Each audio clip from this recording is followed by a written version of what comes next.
Gracias, hermana amada. ¿No nos estamos divirtiendo? ¿O qué?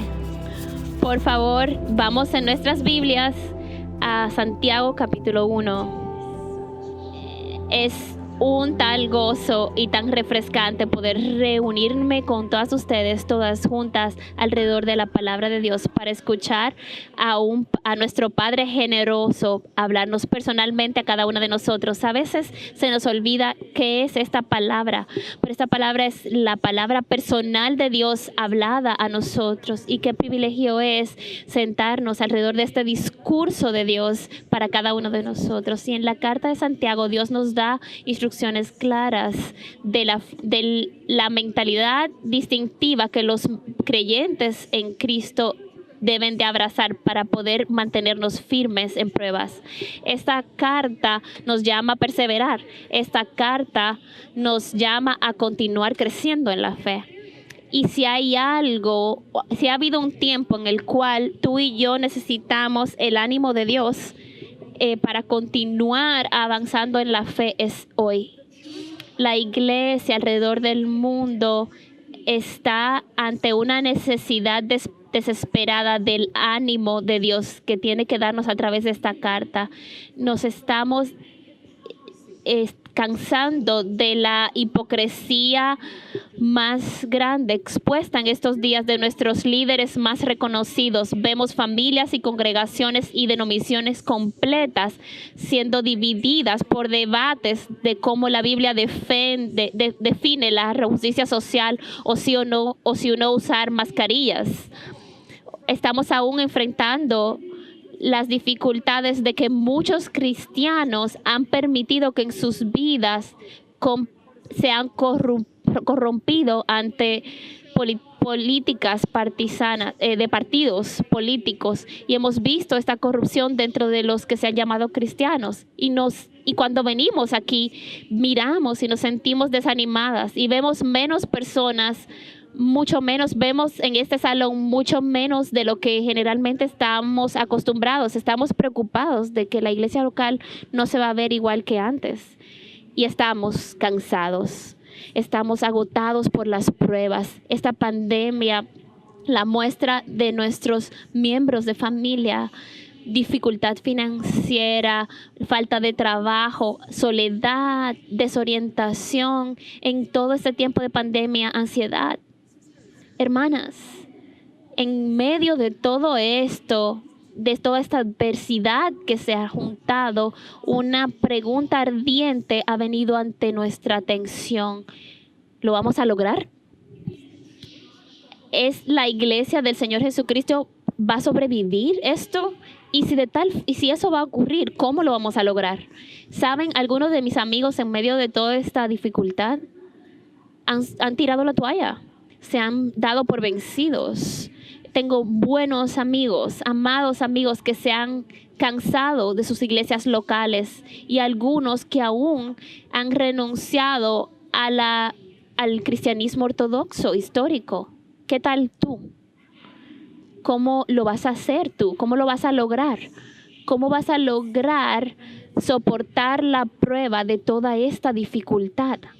Santiago escribe esta carta para mostrarnos cómo y llamarnos a esto. Así que profundicemos. Santiago capítulo 1, versículo 1.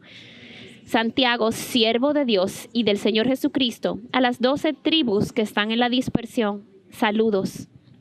Tengan por sumo gozo, hermanos míos, cuando se hallen en diversas pruebas, sabiendo que la prueba de su fe produce paciencia, y que la paciencia tenga su perfecto resultado, para que sean perfectos y completos sin que les falte nada.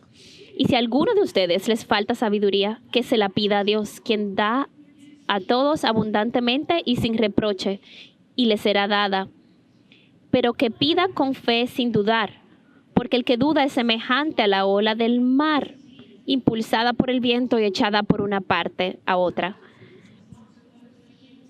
No piense pues ese hombre que recibirá cosa alguna del Señor, siendo hombre de doble ánimo, o mujer inestable en todos sus caminos, que la hermana de condición humilde se gloríe en su alta posición y la rica en su humillación, pues pasará como la flor de la hierba, porque el sol sale con calor abrasador y seca la hierba, y su flor se cae, y la hermosura de su apariencia perece. Así también se marchitará la rica en medio de sus empresas. Bienaventurada la mujer que persevera bajo la prueba, porque una vez ha sido aprobada, recibirá la corona de la vida que el Señor ha prometido a los que lo aman. Que nadie diga cuando es tentada, soy tentada por Dios, porque Dios no puede ser tentado por el mal y él mismo no tienta a nadie, sino que cada uno es tentada cuando es llevada y seducida por su propia pasión. Después, cuando la pasión ha concebido, da a luz el pecado, y cuando el pecado es consumado, engendra la muerte. Amadas hermanas, no se engañen. Toda buena dádiva y todo don perfecto viene de lo alto, desciende del Padre de las luces, con el cual no hay cambio ni sombra de variación. En el ejercicio de su voluntad, Él nos hizo nacer por su palabra de verdad, para que fuéramos las primicias de sus criaturas. Esta es la palabra del Señor. Gracias, Señor. Creyentes en Cristo, ¿cómo vas tú a continuar creciendo y caminando en esta época con todas estas diversidades que se han juntado? Santiago nos da la respuesta en estos pasajes introductorios y ven la primera parte de su respuesta en el versículo 1. ¿Cómo puedes mantenerte firme ante las pruebas? Recordando quién tú eres. Recuerda que para mantenerte firme, tienes que recordar quién eres. No puedes olvidarlo. Nunca debes perder de vista tu identidad distintiva en Cristo. Nunca debes abandonar esta identidad. Tienes que recordar quién eres. Es fundamental a la firmeza cristiana. Y es mucho más fácil decirlo que hacerlo. Una de las tentaciones principales, si vamos a ser honestas, es olvidar quién somos en Cristo cuando estamos bajo presión. Permitimos que nuestras circunstancias formen nuestro sentido del ser en vez de que la palabra de Dios forme nuestro sentido del ser. Pero amigas, si no nos mantenemos abrazando nuestra identidad distintiva en Cristo, vamos a sucumbir, nos vamos a alejar, lo vamos a perder, nos vamos a dar por vencidas, vamos a empezar a operar de nuestro viejo hombre, de nuestras propias fuerzas. Y permítanme decirles, no tenemos la mínima oportunidad contra estos obstáculos de sobrevivir sin recordar nuestra distintiva identidad en Cristo. Santiago sabe que los creyentes que están leyendo esto necesitan ser animados a recordar quiénes son. Él está escribiéndole a un grupo que ha sido burlado, que ha sufrido, un grupo de cristianos que han sufrido, y él les recuerda en el versículo 1 implícitamente que recuerden quiénes son.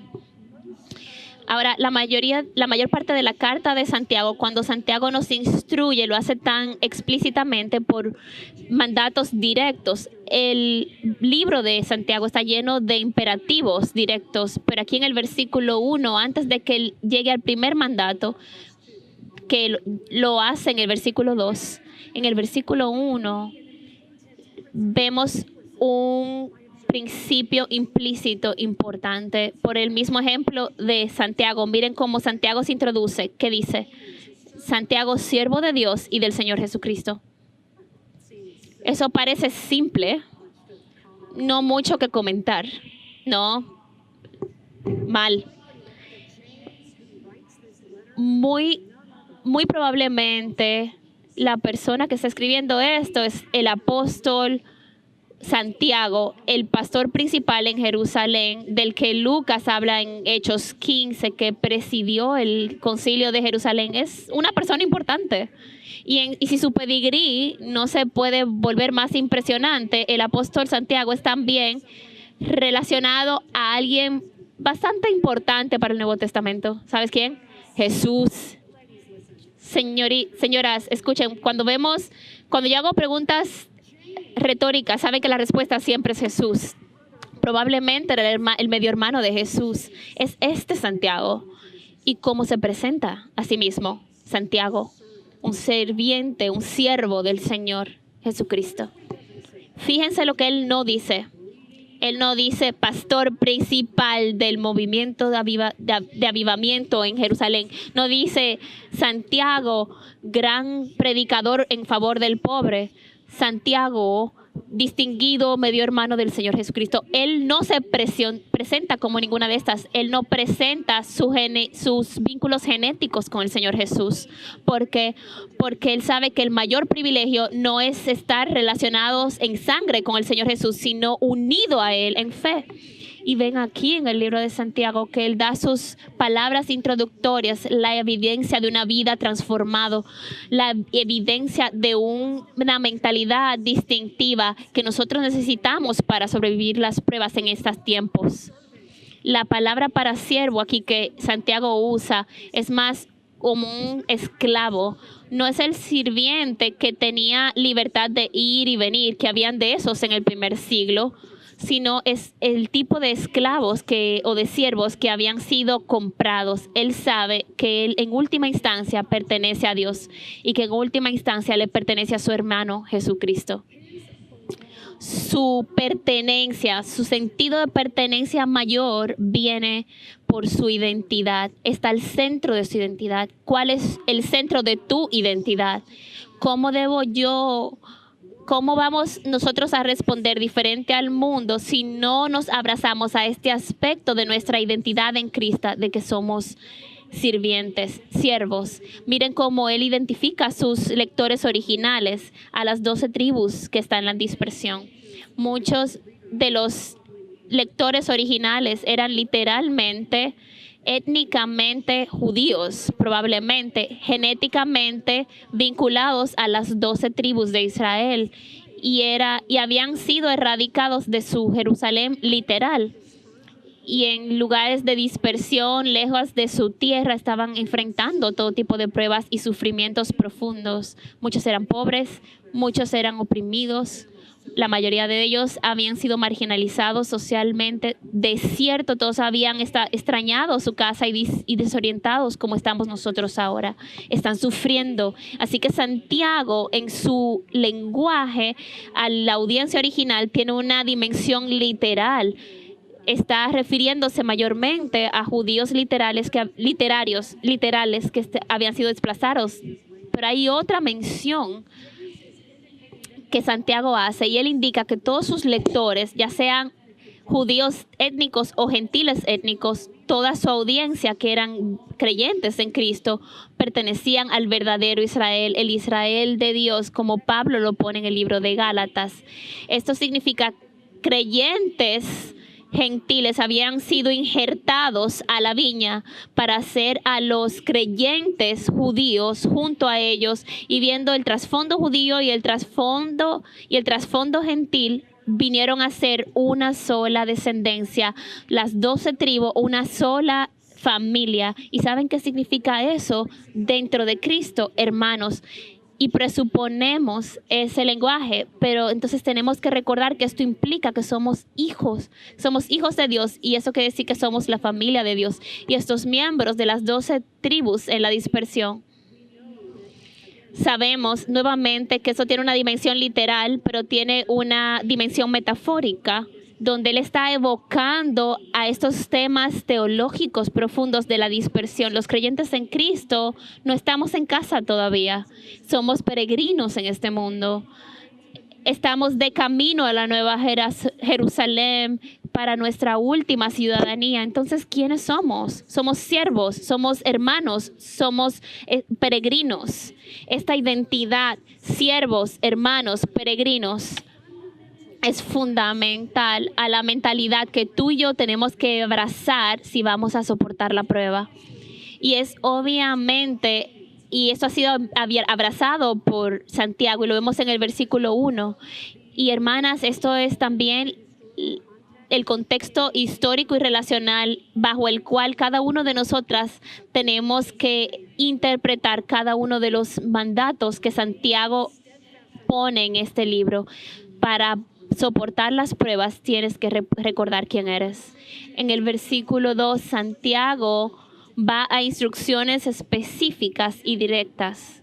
Él está animando directamente a sus oyentes a cultivar esta forma de pensar para que ellos soporten las pruebas. Y en los versículos 2 al 4 vemos la respuesta a esta pregunta: ¿cómo lo vamos a lograr? ¿Quieren mantenerse firmes? Entonces tienen que regocijarse en los propósitos de Dios en sus pruebas y permitan que Él les madure a través de estos sufrimientos. Para mantenerse firmes tienen que gozarse en los propósitos de Dios en nuestras pruebas y permitirle que Él nos madure a través de ellos.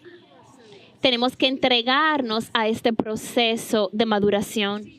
Ven, esto es sorprendente. Santiago no solo nos llama a sobrevivir las pruebas. Eso es lo suficientemente difícil.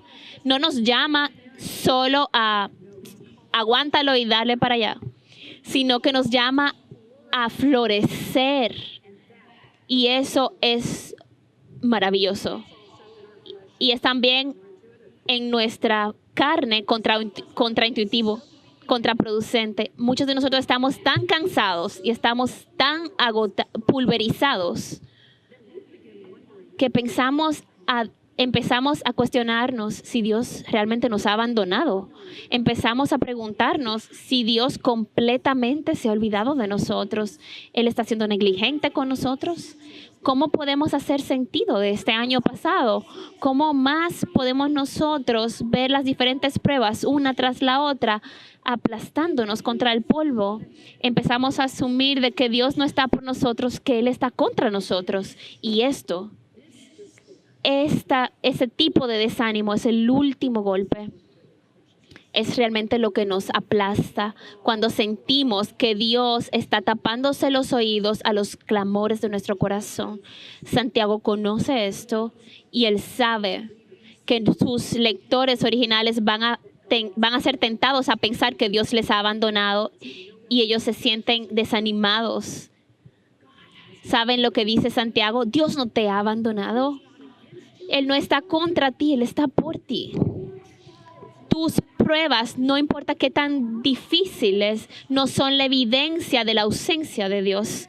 Son el verdadero instrumento a través del cual Dios te está perfeccionando para su presencia.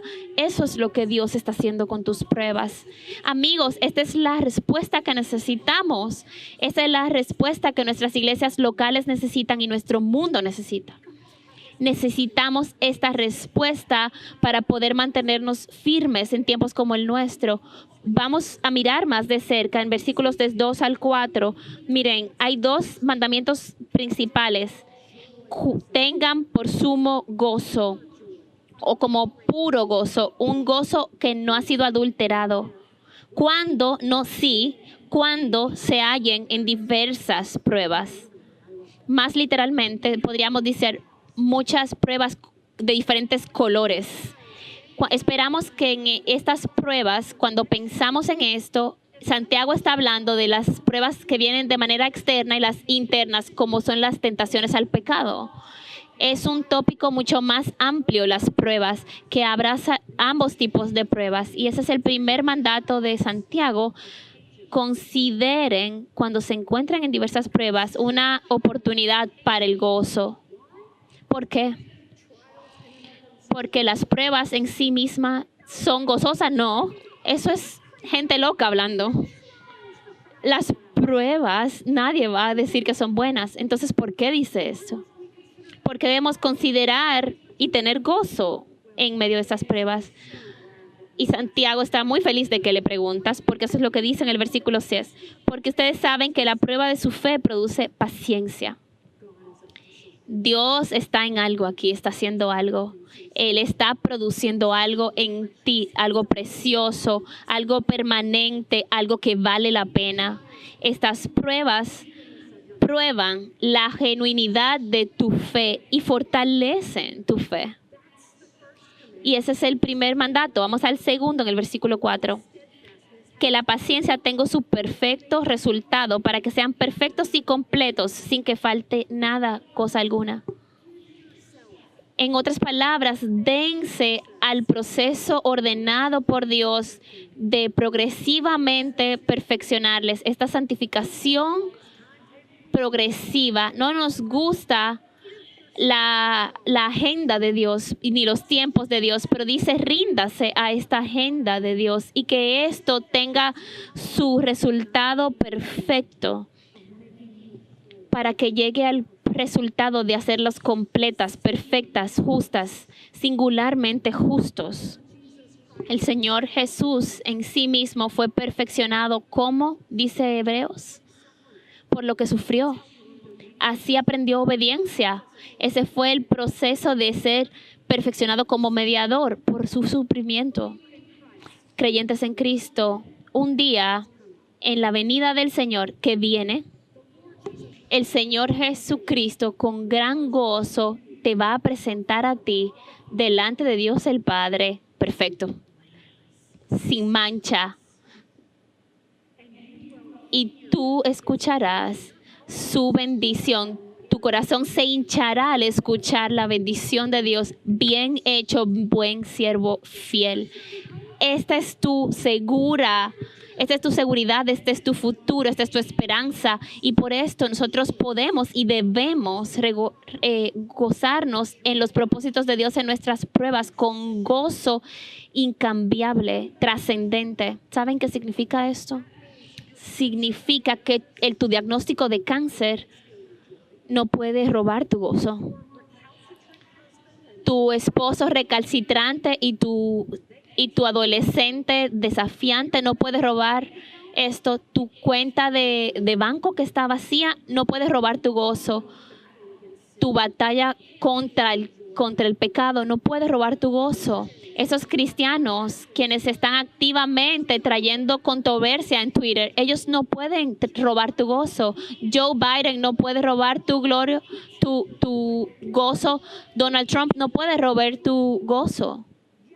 Sí, nosotros nos lamentamos con la injusticia, sí lloramos por misericordia, sí nos dolemos de la dificultad y lloramos con corazones rotos de nuestro pecado, pero nunca abandonamos nuestro gozo. Cristiano, todas tus vidas, todas las tragedias de tu vida están escritas en la gracia incambiable de Dios. El gozo es un final feliz. No hay ningún otro lugar para esto en la vida. Esto no es triunfanismo de Pablo, y esto no es el poder del pensamiento positivo. Esto es realismo bíblico. Para mantenernos firmes en las pruebas, debemos saber quiénes somos en Él y los propósitos de nuestras pruebas y permitirnos que nos madure. Quisiera que miráramos a los versículos 2 al 18 y que veamos estos versos rápidamente y veamos cómo Santiago pone una progresión temática en sus instrucciones. De primera vista, vemos lo que Dios está poniendo, sets diferentes de instrucciones. Tal vez pensamos que no están relacionadas las unas a las otras, pero difiero con ustedes. Déjame brevemente explicarte cómo veo que esto se desarrolla. Una manera en la que vemos las instrucciones en los versículos del 2 al 13 es tomar los versículos del 2 al 4 como un ángulo que vemos desde la altura. Una exhortación amplia, un mandato que es un que va a través de toda la epístola de Santiago. Está en una vista alta, y una manera de tomar los versículos del 5 al 18 es ver a Santiago bajando. Está de hecho mostrando, ilustrando cómo vivir esta exhortación del 2 al 4 en una de las realidades concretas de la vida. Ahora, mire ahí en su dedo, a través de los versículos del 5 al 18, cómo es que Santiago encarna esa exhortación principal. Rápidamente miramos. Noten cómo los versículos del 5 al 18 realmente son parte de tres unidades. La primera unidad del 5 al 6, luego del 9 al 12 y la tercera del 12 al 18. Ahora quiero que vean. Ya mencioné así el versículo 12 dos veces porque el versículo 12 funciona como algo que está uniéndolos. Es vitalmente importante aquello que precede y aquello que sigue. En cada unidad, manténganse mirando el texto, en cada unidad Santiago está resaltando un tipo específico de prueba, alguna diferente fuente de pruebas. Recuerden, del 3 al 4, pruebas de distintos colores, todo tipo de pruebas.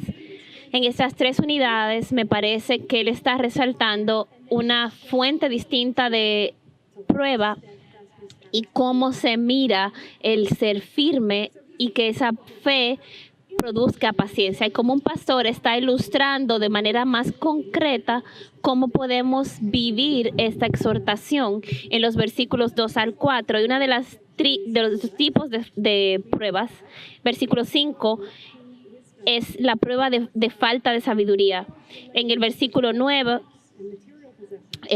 pruebas socioeconómicas y posesiones materiales, y versículo 13, la prueba de ser tentado al pecado. Así que miremos brevemente cada uno de estos. Yo no voy a poder expresarlos ni exponerlos de manera detallada, pero de manera general solo podemos hacer algunas observaciones claves de lo que es el principal tema. Versículos del 5 al 8, la principal prueba que él resalta es de falta de sabiduría. Sí es cierto que los cristianos en Cristo están esperando por ese día donde no vamos a tener nada, no nos va a faltar nada, perdón. Pero aquí en la dispersión, hoy en día nos faltan muchas cosas, incluyendo sabiduría. Necesitamos la ayuda de Dios. Ciertamente las pruebas nos traen sobriedad y nos hacen reconocer nuestra necesidad. Nos hacen sentir nuestra necesidad de Dios. Y mientras nuestra prueba está siendo presentada, nuestra fe, cuando está siendo probada, entonces vemos que necesitamos sabiduría para aprender cómo encarnar esta forma de vivir. Yo he experimentado esta necesidad de sabiduría en prueba de una forma muy resaltada en las últimas semanas. Aquí estoy hace pocas semanas meditando en la gloria de Santiago 1 y espectacular, y los dones espectaculares que Dios nos da en medio de nuestras pruebas. El poder de la forma distintiva en la cual podemos pensar en nuestra mente. Y yo estoy meditando en estas cosas y me llega una prueba hace 3 semanas y una de mis amigas más cercanas fue al hospital porque se enfermó de COVID y neumonía doble y yo no puedo articular el dolor que había en mi corazón. Tú lo conoces. Yo me sentí aplastada, con el corazón roto. Nuevamente estaba meditando en Santiago 1 en ese momento. Y en ese momento yo fui inundada con la tentación. Tuve todo tipo de tentaciones de ceder ante esta mentalidad distintiva que Dios nos ha llamado y entonces entregarme al miedo, al pánico, tratar de controlar la situación, a entrar en desasosiego. Yo había sido rodeada de tentación en ese momento. Así que yo sé de forma personal reciente que esta mentalidad de los versículos 2 al 4 no podemos vivirla en nuestra propia fuerza. Necesitamos la ayuda de Dios. Y eso es exactamente lo que explica la progresión lógica del versículo 4 al 5. Después de que Dios está exhortándonos a abrazar esta forma de pensar que nos muestra Santiago, de que Dios nos suple de lo que necesitamos para abrazar esto, cuando le pedimos en fe por sabiduría, cómo debemos permitir que Dios nos abrirnos para que Él nos madure, Dios nos lo da. 2 semanas atrás, los versículos 5 al 8 en mi vida se han vuelto uno de los versículos más preciosos en toda la Escritura. Esto realmente es glorioso. Santiago, en su secuencia lógica, nos está enseñando que Dios siempre suple lo que Él demanda. Dios es tan bueno que Él no solo está usando tu prueba para hacerte digno del cielo. Él está supliendo lo que necesitas en el medio de las pruebas. Él no te ha abandonado, Él está contigo. Él está en medio de la prueba, supliendo cada una de tus necesidades, siendo íntimo contigo y abrazándote en el lugar secreto con el Espíritu de Dios. Y entonces Él provee sabiduría cuando venimos a Él en oración fiel. ¿Y qué es sabiduría? Sabiduría es una habilidad para vivir en la palabra de Dios, para vivir en el mundo que Dios ha provisto, con confianza en las promesas de Dios. Dios es la fuente de sabiduría. Pablo nos dice esto en Colosenses, de que todos los tesoros de sabiduría y de conocimiento están escondidos en Cristo y Dios los revela a nosotros misericordiosamente. ¿Dónde? En la Escritura. Entonces, en esta ecuación, mi pregunta, la respuesta no era Jesús, pero en las Escrituras, aunque Él es la palabra. Santiago nos advierte en estos versículos de que hay una forma correcta y una forma incorrecta de pedir por sabiduría. ¿Cuál es la forma correcta? En fe. ¿Qué significa eso? Significa que le pedimos a Dios sabiduría con un corazón que tiene la intención de aplicar la sabiduría que Él nos da. Tenemos la intención de recibir la ayuda que Él nos da y de apoyarnos en este don. Así que buscamos en la Escritura cuando estamos en pruebas y le pedimos que ilumine nuestros corazones a la verdad y que ellas sean una brújula que dirija nuestra vida. ¿Y qué tal cuando le pedimos a Dios con duda en la forma incorrecta? ¿No les parece una combinación extraña? Pedirle a Dios con duda. La imagen que tenemos en este versículo nos resalta mucho y a veces muchos de nosotros nos hemos sentido como si una ola nos estuviera arrastrando. Y Él está hablando de un tipo específico de duda. ¿Cómo Él llama a la persona que duda? Una mujer de doble ánimo en este caso. ¿Qué significa ser de doble ánimo? Significa que tienes lealtades divididas, que tienes doble cara. Una mujer de doble cara habla con sus labios que ama y conoce a Dios y tal vez ora por sabiduría, pero en su corazón esta mujer ha hecho su tesoro más importante algo más: prestigio, familia, riqueza, reconocimiento. ¿Y sabes qué significa esto? Significa que cuando Dios está instruyendo a esta mujer en las Escrituras, ella se va a negar a aplicar su palabra cuando compita con su tesoro mayor. Es una mujer con doble ánimo. Ella no va a escuchar la palabra porque en su alma está dividida y sus lealtades están divididas. Este pasaje es la primera instancia en la cual Santiago nos advierte ante este tipo de personas, pero esto vuelve a repetirse una y otra vez. Si somos de doble ánimo, ¿qué dice Santiago? No vamos a recibir la ayuda de Dios. Hermanas, no hay nada que nos deba hacer temer más. No tenemos la mínima oportunidad de vencer sin la ayuda de Dios. Así que ven ustedes cómo desempacamos los versículos 3 al 7, al 8. Vemos cómo podemos mantenernos firmes en pruebas. Y esto, la forma en que se ve es que nos clamamos a Dios. No se mira como que te remangas las mangas y dices, yo voy a ser fuerte en esto. Aquí lo que se refleja, contrario a lo que podemos pensar y las imágenes que vengan a nuestra mente cuando hablamos de firmeza no se mira como independencia. La independencia se mira como una dependencia creciente y firme, radical en Dios. Y lo que Santiago empieza a mostrarnos acá. Versículos 9 al 12, Santiago transiciona a un segundo tema y continúa ilustrando cómo se mira el tener este distintivo en nuestras manos. ¿Cuál es el segundo tópico?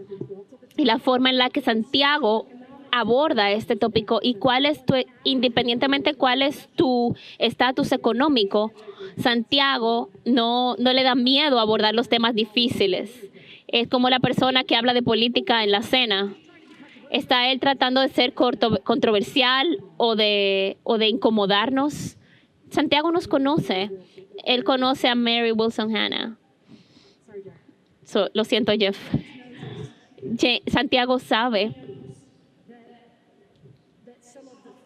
que muchas de las tentaciones más fieras que vemos es la mundanalidad.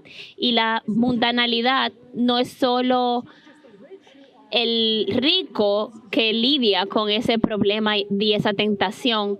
Tanto el rico como el pobre necesitan ser exhortados de no andar tras estatus y necesidades físicas, de no hacer tesoros de este mundo nuestro tesoro último.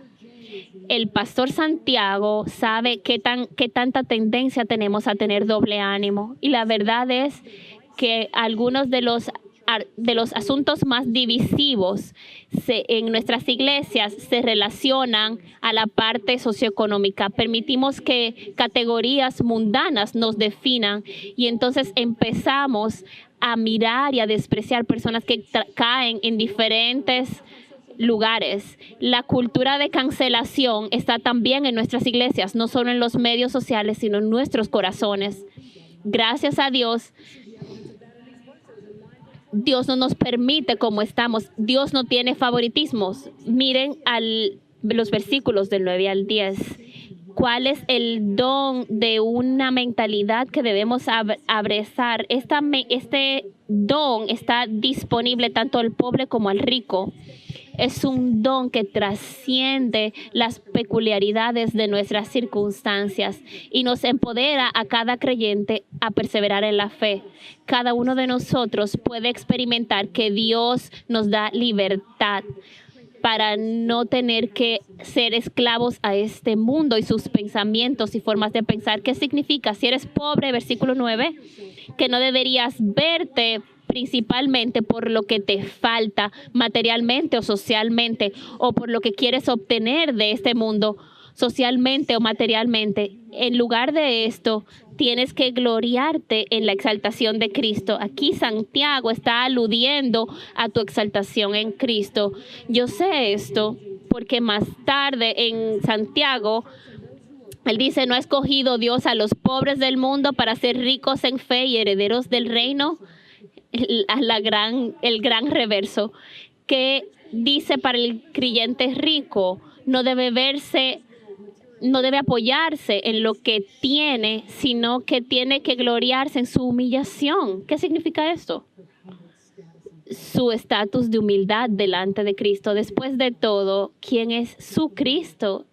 Es el Señor, el siervo sufriente, el que no consideró ser igual a Dios como cosa que aferrarse, sino que renunció a todo tomando la misma forma de siervo. Así que esa mujer toma como su mayor privilegio. La mujer rica tiene que pensar que su mayor privilegio es ser una sierva de Cristo. Como esta unidad del 9 al 12, Santiago nos dice no buscar como estas personas que desprecian su alma y no cazan ni van tras estos placeres que vemos en el versículo 12. Debemos poner nuestra mirada en el galardón. ¿Y cuál es el galardón? La corona de la vida. La corona de la vida que el Señor ha prometido a los que lo aman. Esto es vida eterna. Y su presencia incondicional del amado, la corona de vida vas a recibir como el gran don Cristo es nuestro mayor galardón. Amigos, que tú y yo seamos de estos, que dejemos ir esas políticas de identidad, que soltemos el buscar los reconocimientos sociales y que dejemos nosotros ya de una vez por todos definirnos por lo que tenemos o no tenemos, para que podamos abrazar y aferrarnos a Cristo y a esta forma de pensar de que nuestro mayor privilegio está en identificarnos con Él. Y los versículos del 12 al 18, Santiago toma un último tipo de pruebas. ¿Cuál es la prueba? La vemos al principio del versículo 13, la tentación a pecar. Y miren en toda esta sección, noten que los versos del 12 al 18 unen todo este pasaje. En los versículos 12 y 18, Santiago resalta el carácter de Dios como el dador de vida, el que da vida. Y por supuesto, en los versículos 13 al 16 en el centro, vemos la muerte devastadora que viene cuando cedemos al pecado.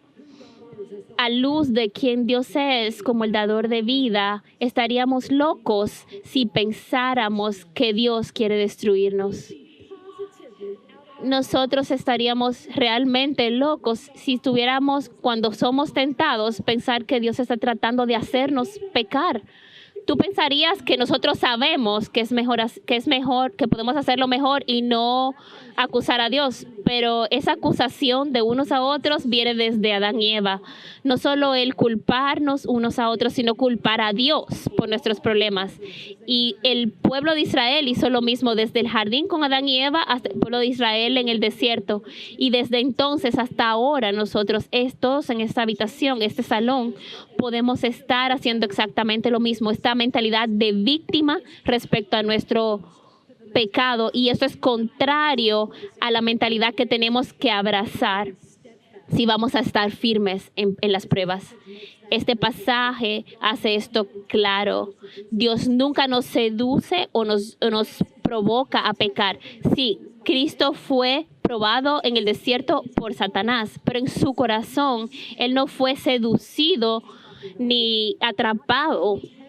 No fue probado o seducido en su corazón. Esto no pasó con Jesús. Y Dios sí nos permite ser tentados para probarnos en nuestra fe, pero Él nunca está haciendo tratarnos de que nosotros caigamos. Dios es quien siempre provee una forma de salida. Esto es lo principal que tenemos que recordar. Si culpamos a Dios por nuestras tentaciones, estamos siendo engañados. ¿Por qué? Porque eso no es quien Dios es.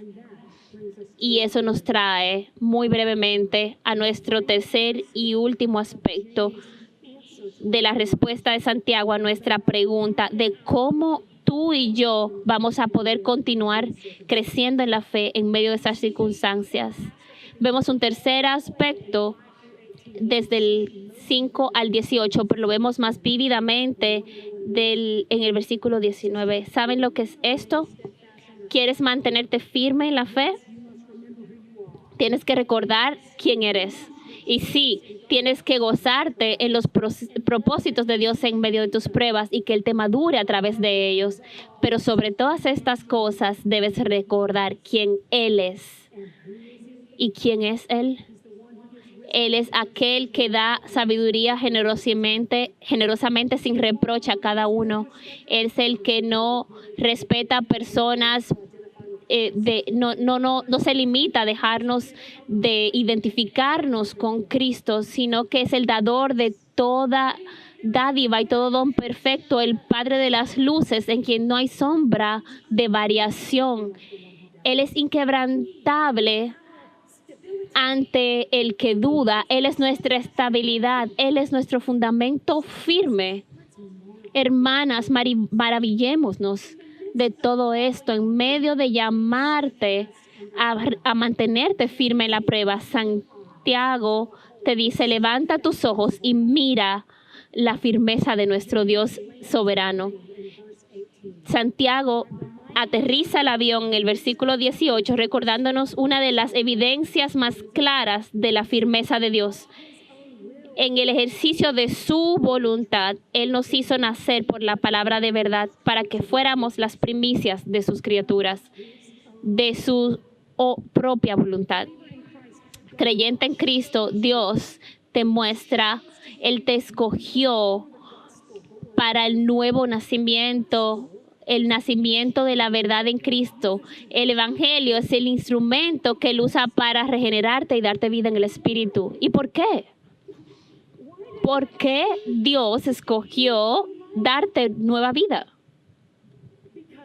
Porque Dios escogió darte nuevo nacimiento. Él no miró a través del tiempo y dijo, ay, mira, esa va a ser una cristiana muy firme, yo a esa la voy a escoger. Él no miró a través de los tiempos y dijo, y te voy a escoger porque traes algo a la mesa, tienes algo que ofrecer. Él te escogió por su propia voluntad. Si tú eres cristiano, hoy es por la soberana gracia de Dios. En otras palabras, las bases de tu esperanza y de tu firmeza son suyas. Es Él. Y sabemos que podemos confiar en el amor firme de Dios porque vemos que le ha costado mucho a Dios. ¿Cuáles son las bases bajo las cuales Él nos puede dar todos estos dones? En las bases del don más grande, el don y el regalo del Señor Jesucristo. Tu Padre de las luces, tu Padre generoso dio a su propio Hijo, quien dio su vida para que tú y yo pudiéramos un día recibir la corona de vida. Dios no solo nos salva de la tiranía, del pecado y de la muerte.